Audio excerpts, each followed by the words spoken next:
Friends, ఈరోజు అయితే ఎంతో టేస్టీ అయినా యమ్మీ అయినా పుదీనా లంచ్ బాక్స్ని అయితే మనం ప్రిపేర్ చేసుకుందాం. మన పిల్లలకి చాలా చిటికలు చేసే లంచ్ బాక్స్ అండి.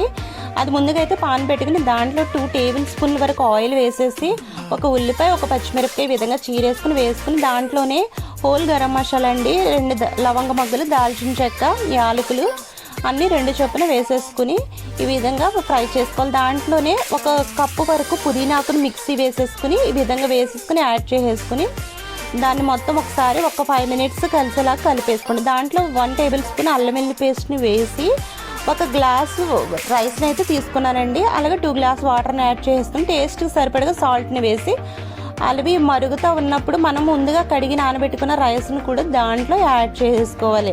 యాడ్ చేసుకున్న ఒక 10 మినిట్స్ 15 మినిట్స్ కుక్ చేసుకున్నట్లయితే అంత టేస్టీ అయినటువంటి పుదీనా రైస్ అయితే రెడీ అయిపోయిందండి. Thank you for watching.